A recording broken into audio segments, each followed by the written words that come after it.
Today on the Relationship Renovation podcast, we are rewriting your intimacy story. We're giving you a very concrete way that you and your partner can talk about your intimate life together throughout your relationship. Be open to hearing vulnerable things. Do validate your partner's thoughts and feelings. Do not negate them so you can build the intimate relationship that you deserve. They recognize it, but we are committed to what?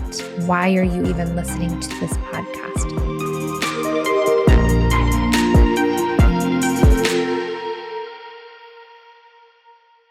Hello, all, and welcome to the Relationship Renovation podcast. I'm Tarah Kerwin. And my name is EJ Kerwin. And we are continuing with a theme really here. And it's based upon really what you're asking for and what you're wanting to hear, which is that we had a whole series on emotional and physical intimacy at the end of last year. And people loved it. We got a lot of great feedback and people are listening and they just want more because that's really what is, unique and wonderful about being in a relationship with somebody. And we know that our audience and our clients at our counseling center love all of the tools that we've developed in the relationship renovation method. And so today we're going to be going over one of the tools because it's action-based. It's really helpful.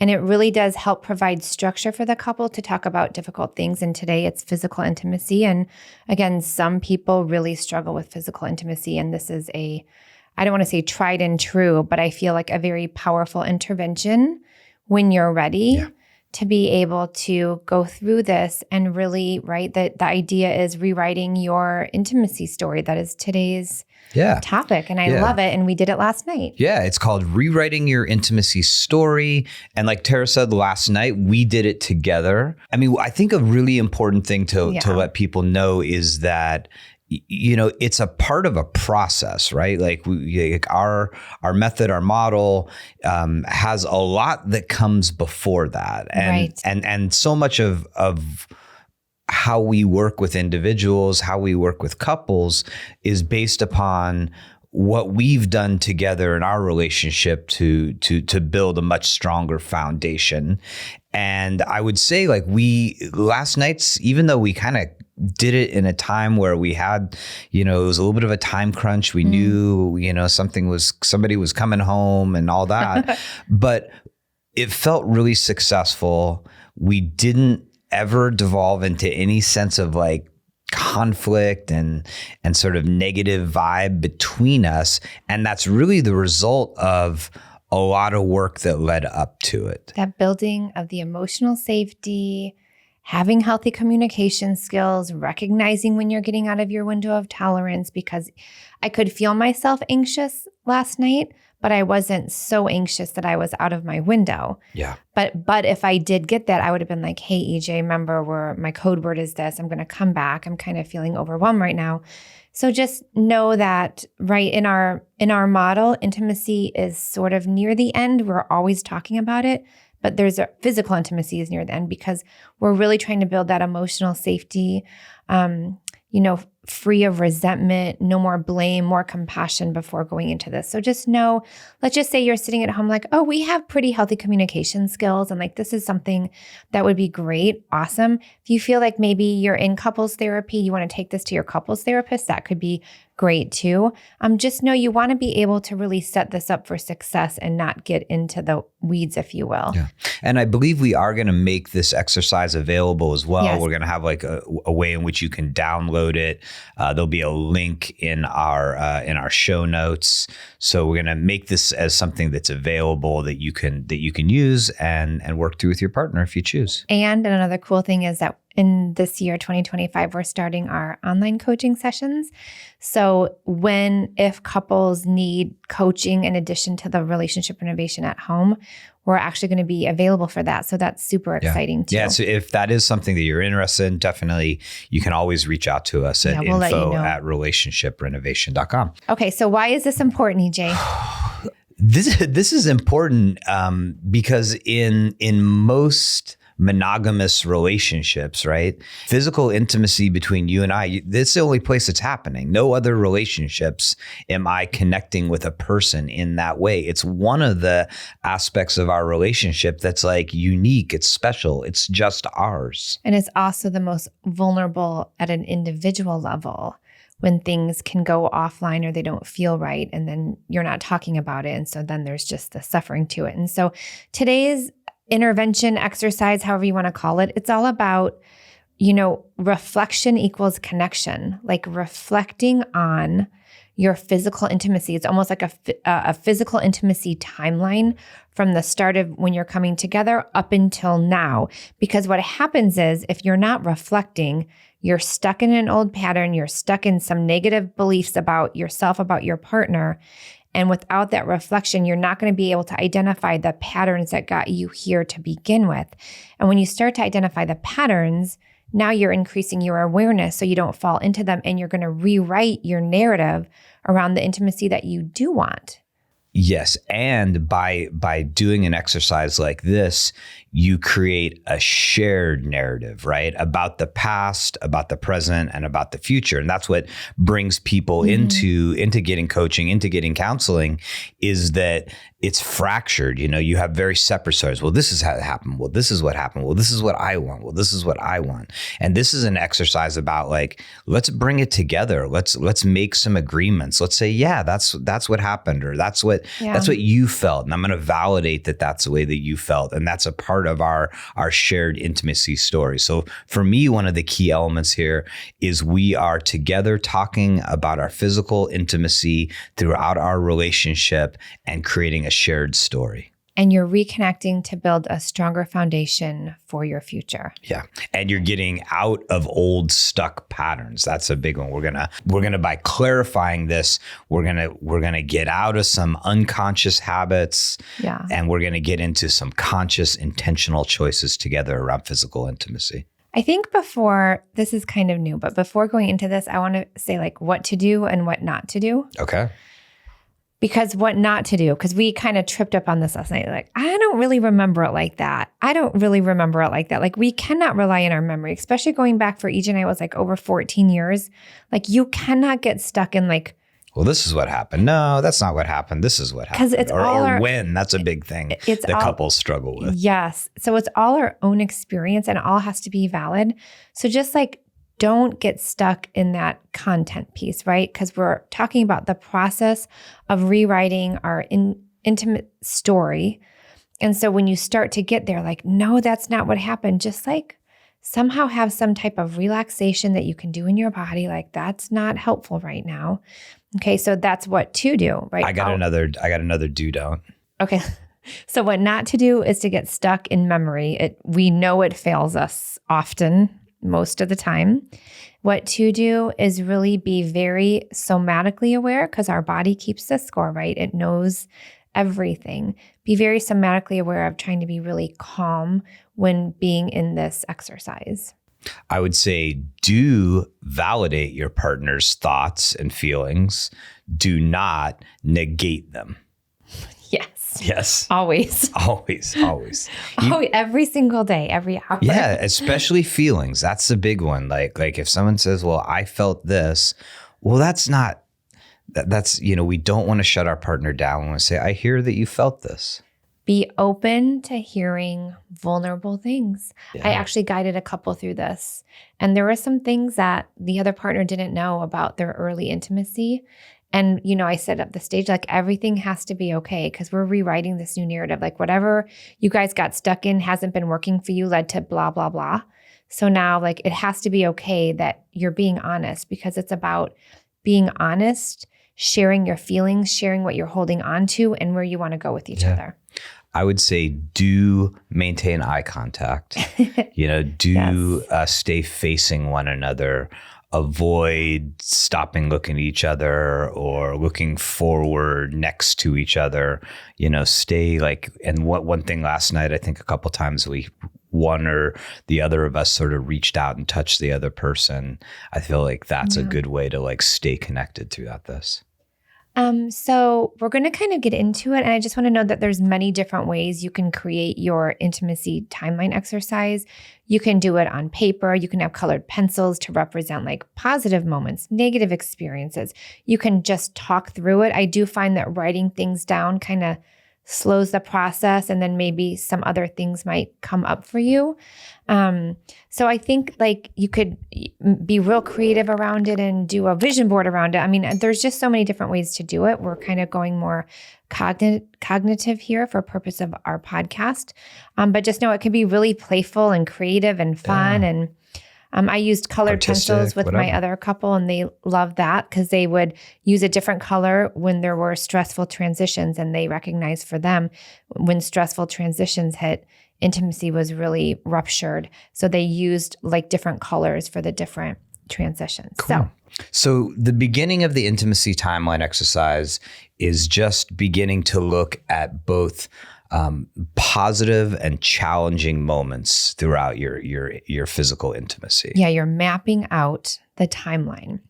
When did we first kiss? Yes, but I'm talking more of the like start to get sexual with each other. What was it like? What were the feelings? Usually you'll hear like awkward but excited, just and really get into your body when you're talking about this, right? Like we're with our partner, those early stages, we have all the chemicals going, all the feel-good hormones going. We're usually pretty hot for each other, if you will. And so you're just like, wow.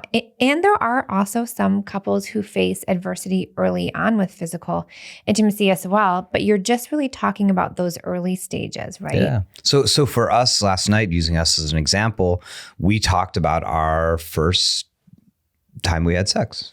We defined that. We talked about what it was like for Tarah, what it was like for me. And we really tried to begin it with a real openness. Like I went into it being like, I might hear something new or different, and I really want to hear. And we always we used open-ended questions. We would, things like tell me more. Mm-hmm. There was something I didn't know about. I was really curious. So the first thing we did was we started out on the positive side. What were the best moments of physical connection in the early times in our relationship? And again, it was a lot of, there was a lot of spontaneity, a lot of organic affection, a lot of curiosity.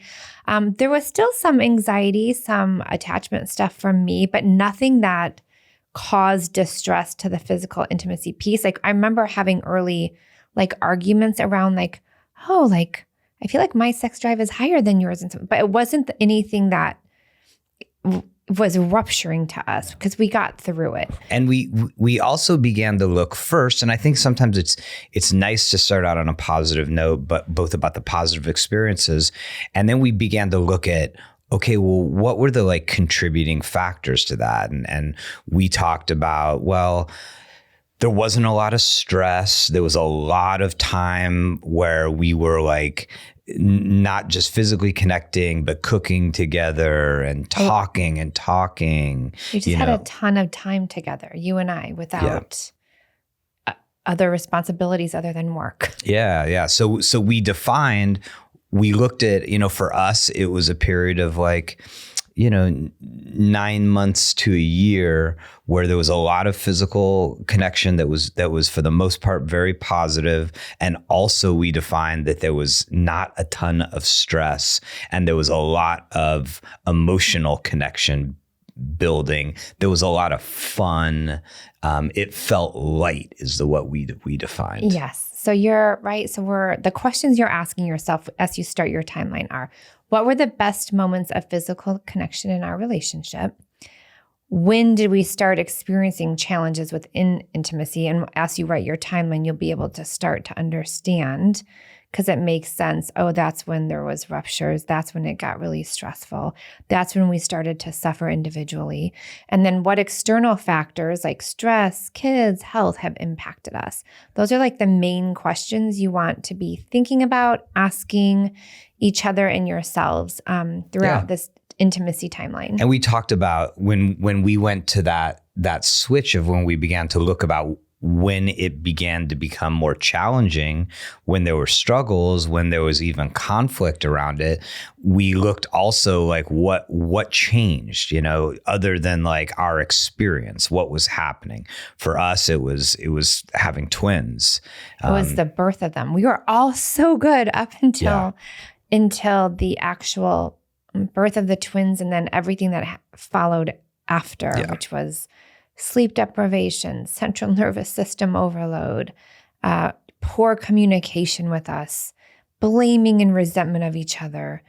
And again, back to it being a process, because we've done a lot of work around that time and what sort of went offline for us emotionally, we were able to talk about it in a way that, like, I never felt last night, like I never felt like you were, like there was resentment coming towards me. Yeah. It was just about the shared experience and I think you even did it, which meant a lot to me. And I hope I did it as well, as you were like, both of us struggled to be our best selves. Yeah. Both of us were pushed to the limits.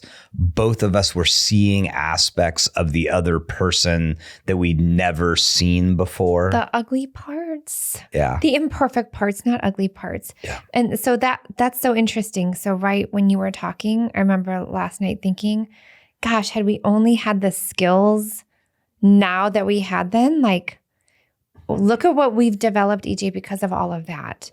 So that's another thing. Well, but what's also important is we developed the skills like many people because we didn't have them, because it created such a divide between us, but we knew we wanted to make it work. We knew we loved each other, that we had to figure it out. And so in some ways, hopefully this gets out to all of you out there, is that by breaking down and by really struggling within your relationship, it's an opportunity to grow, and we grew together. It wasn't easy, and it wasn't a quick fix. Okay, so reflection equals connection. We're talking about rebuilding intimacy and an intimacy timeline exercise. Idea about this is, just as we're talking, that you're recognizing the patterns, and the common things you want to look for is the times of stress or major life transitions, repeated miscommunication or unmet needs, and then moments when intimacy flourished and why, because that's going to give you a really good indicator. Like, we know our intimacy flourishes when there are low levels of stress. Like, because when we asked ourselves this question, when does intimacy flourish? It's when we're in Maine over the summer, where the kids are at camp, there's no laundry, there's no dishes, there's no cooking, there's no cleaning, there's no grocery shopping. I work like one day a week doing the supervision piece. That's it. And it's just like, oh my gosh, it's so like, right? Like mind blowing that like when stress and responsibility is kind of decreased, that it really does shift. And the idea is like, how do we get that even a little bit in our life now when it's so busy from 6 a.m. till 9 p.m., or just accept that this is our life right now. And so our intimacy will take a little backslide, but we know when we go to Maine, it'll pick up. So those are we even experienced over the holidays that like we had a couple weeks off and intimacy was more present. Whereas before we were super stressed out. October, November, and December were intense. And then we had those 2 weeks. We had some time to chill and we were able to physically connect. And you know what's so funny? I was like, EJ, what's changed? And because I didn't. I was like, you haven't worked in 2 weeks. I was like, no, I love working. Yeah. So again, and then the reflective questions while you're doing your intimacy timeline is like, what patterns do you see in our story? What external pressures contributed to our challenges? And what have we done in the past that worked well for us? Or even if it's not what we have done in the past that has worked well for us, is when it was flourishing, why was that? Because you really want to identify that. Like, wow, when we go to Maine. Well, because different things work for different people too, because we tried out a lot of things, and some of them are suggestions that we give couples. some of them worked for us, some of them didn't. Like we tried for a while, we tried scheduled intimacy, which a lot of couples end up really being a positive impact. For us, it wasn't. It felt like, I think it felt like a lot of pressure to you. And it didn't feel natural. In the early times. Yeah, in the early times. But now we have twins. our Saturday. Yeah, because now we have it. We have scheduled together time, but we took out it's called scheduled intimacy, which I think took pressure off of you. Scheduled QT. It doesn't mean, Oh, that would be, okay. So that would be too much. So let's so I'm hoping you guys understand like that timeline piece, right? You're timelining out from the moment you met and your physical interactions up until now, and you're just trying to recognize the patterns, right? And so we can get into the co-creation of the new story. Let me repeat that again. Co-creation of your new story. You're going to be reframing the narrative. You're going to acknowledge challenges, but shift focus to the resilience and growth. And one of the questions that I love is you're going to use language like, we faced multiple challenges, right? We faced colic with twins. We faced blended family. We've faced financial stress. We faced traumas that were triggered that I didn't even know were there.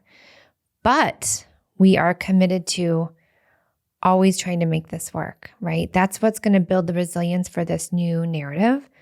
It's like however many years you've been together, whatever challenges you have faced, put that out there, recognize it, but we are committed to what? Why are you even listening to this podcast? Why might this be really helpful? There's something about you that wants to grow.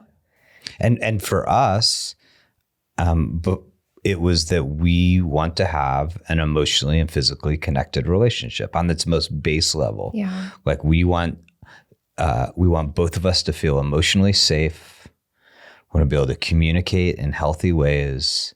We want to connect emotionally, intellectually, spiritually, physically. And this is also harkens back to a 3-part series we did in November and December that really breaks down all the aspects of emotional intimacy, all the aspects of physical intimacy. So if you didn't listen to that, I would go back like 6-7 episodes, and that it gets really thorough and like, what are all the ways to emotionally connect? What are all the ways that we physically connect with one another?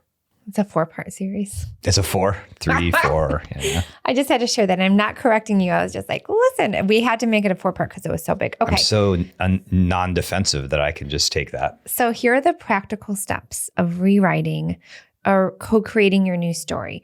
You're going to write a shared vision. And at first I was like, oh, should I have people do this separately and then they come together? But I just feel like then you miss out on the process. So I really want couples to do this together. You're writing a shared vision for what intimacy could look like moving forward. And there might be some give and take, right? Because we will have very different ideas of what that could be. But the idea is to come up with those common themes so that you guys can get into actionable goals. Like, how do we make this happen? Date nights, more non-sexual touch, making sure we're talking about our physical intimacy often throughout the week that most people don't do, right? And so you're doing this shared vision of what that looks like. And I felt like at first, I was like, oh, I bet EJ is going to want something so differently than me. I was thinking more of it because I'm such a non-sexual affection kind of person. But when we did it and we talked about it and we actually wrote it down, it actually feels very doable and it feels very comfortable for both of us. It was similar but different, so we define what do we want in our intimate relationship. And for you, it was a lot about affection. Physical affection. It was physical, non-sexual affection. It was when we're away from the kids. Yeah. It was even, sometimes at work, it was public displays of affection. Yeah. Like that makes you feel like fun little really hugs. Safe and loved. Yeah. And for me, it was about presence. It was about presence. It was about it was that kind of intellectual intimacy of we talk about things, and also just I think just attention. It was just about like this right now, like eye contact. Yeah. Like that makes me feel connected with you, which is interesting because it used to drive you crazy in times of conflict when I wouldn't make eye contact. Right. You know, and so it was like the very thing I wanted from you, I was unable to give you. That's kind of interesting, right? Yes. And I mean, and the idea too, though, around like expressing what our needs were, because I think you asked me, what are the top ways? What are the top 3 ways that I can express my affection towards you? Yeah. And I was like, oh, I love that question. It was like a kiss on the forehead, a big hug, like even a goofy hug. Mine is more playful affection. And then I got to hear you. But the idea is that if we keep doing that on a daily basis, our physical intimacy, when it comes to even the more intimacy parts of it, like having sex or foreplay or whatever, it's just going to feel natural because we're trying to meet each other's needs amongst a busy life, amongst, many different factors. And so I feel like that is our shared vision, is if we keep doing this every single day, that our physical intimacy is going to feel very comfortable and natural. I'm not going to have resentments. I'm not going to be like, oh my gosh, he hasn't given me any hugs today. Like I won't be there anymore. But we also have to remind each other, because EJ said, Tarah, physical affection is not natural to me. I am like the most affectionate love bug. I like love touching and hugging and feeling, and that's just not you. And so I have to be okay with that, right? And let you remind you maybe daily. Well, that was a question. So we set these like bigger goals around like, okay, what do you want in our intimate relationship? What do I want? And then we talked about, okay, how do we do that?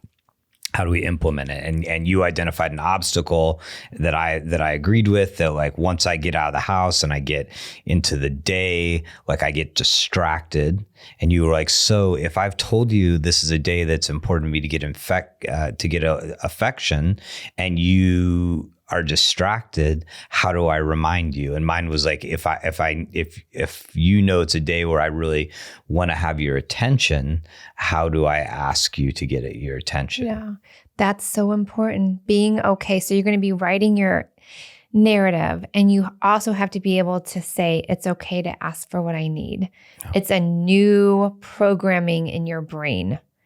And the more you can ask for it, the likelihood of your partner saying, absolutely, I got you, is huge. It's just not our natural tendency. Yes. And really what it speaks to also is like shifting from like within your relationship, a culture of blame and resentment to collaboration, that we're working on this together, that we know what each other want, we know what we need, and we support each other in meeting each other's wants and needs. And I feel like this is a great kind of closing to this, but it's that, right, wherever you've been, whatever has happened between you and your partner, in your physical intimacy, forgiveness, right? That we didn't have it right. We didn't know the skills. We didn't know how to talk about it. We weren't vulnerable, but forgiveness of what was, and not forgetting it, forgiveness, parts of us that we didn't know.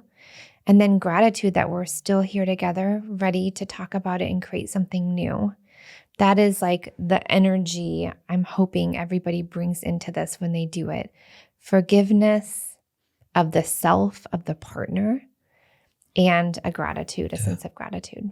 Well, and I can express to you that I'm grateful that we both stuck with it, and that that you looked at yourself and I looked at myself, and that we created that culture within our relationship of growth. I'm grateful for that. We wouldn't be here without it.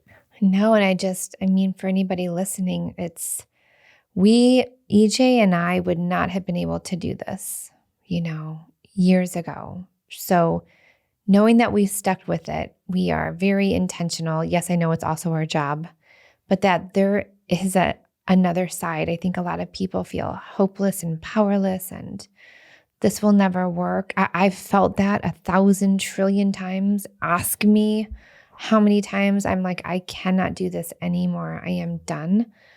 But there is something there, and you just keep doing it, and then it falls into more of a natural rhythm and a new story. And you do have new programming now. And so again, whatever podcast we're doing, whatever exercise we're kind of sharing, it's all in an attempt to know that it is possible. Change is possible, even at an individual level, but again, for the sake of the couple. Yeah. So our call to action to you, to the audience is, do this, bring this up, talk to your partner, say, hey, here's some questions around intimacy that I'd really like to dig into with you. If you don't feel like you're there yet to really dig into really talking about your physical intimacy timeline and creating a shared future, then let's go back. Let's go back to, a podcast episode about healthy communication. Or the attachment series. Understanding what emotional safety is. Oh, there's even an episode around the emotional safety questions. There's emotional safety questions. Reach out, we'll let you know. There's reach out to us about coaching, or check out our online program. Engage in a process, because we are living proof that if you stick with this, if you learn these things, if you take it step by step by step, that you can get to the place where you can talk about your physically intimate relationship, and it's a positive experience. Because it was wonderful last night. It was a little brief because one of our kids was coming home at 6:45. We did it, and that pressure before might have led to a breakdown, but it didn't. Yeah, and when you do this, if you could share obviously we'll share anonymously on our podcast, we always do, but we would love to hear from you, or even about a future episode, or if you've done the relationship renovation at home method, we would love for you to be on our podcast and share your story. We can do it via Zoom. So again, just reach out. We've heard so much amazing feedback. And again, we're just so grateful for our listeners. We're so grateful to be able to show up for each other. So glad we're able to show up for each other in our relationship, and also that we can support couples around the globe in having healthy skills so that they can get that relationship that they deserve. Amen. So, as always, take care of yourself, take care of each other. You deserve it. Bye-bye. Bye-bye.